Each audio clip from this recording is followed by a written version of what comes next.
ঘূর্ণিঝড় পরিস্থিতির খবর জানাতে এবার পটুয়াখালী থেকে আমাদের সাথে যোগ দিচ্ছেন সহকর্মী আহসানুল কবির রিপন। রিপন, আপনি পটুয়াখালীর কোন এলাকায় আছেন আমাদের জানাবেন, এবং সেখানে জলোচ্ছ্বাসের পরিস্থিতি কেমন দেখছেন? কোথাও কোনো জনপদে এরই মধ্যে পানি ঢুকে পড়েছে কিনা, বা নদী পাড়ের বাঁধগুলোর অবস্থা কেমন?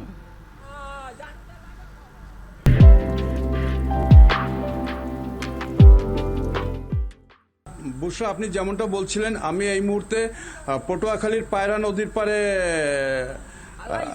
আছি।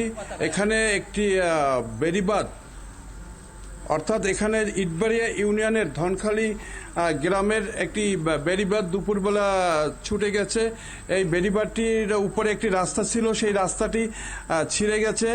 তো এখন জরুরি মেরামত কাজ করে রাতের জন্য বেড়িবাঁধটা টেকাবার জন্য চেষ্টা করা হচ্ছে।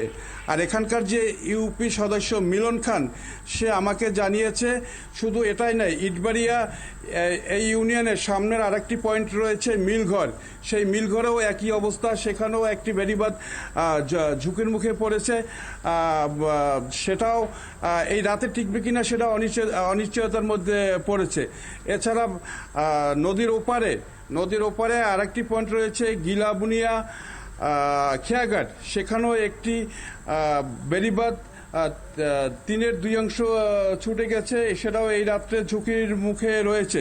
আপনি দেখতে পাচ্ছেন যে এখানে এই বস্তা জিও ব্যাগের যে বস্তা, সেটা ফেলা হয়েছে। পানি উন্নয়ন বোর্ড থেকে এই বস্তা দেয়া হলেও আসলে সেটা সেলাই করে দেওয়া হয়নি, এবং যে পরিমাণ বস্তা দরকার মাত্র 50 ব্যাগ বস্তা দেওয়া হয়েছে এখানে। আসলে এটা দিয়ে পুরো জায়গাটা রাত্রে প্রোটেকশন দেওয়াটা অনিশ্চিত হয়ে পড়েছে। তারপরও এলাকার মানুষজন সর্বাত্মকভাবে চেষ্টা করে যাচ্ছে এই পয়েন্টটিকে রাতের জন্য টেকাবার জন্য।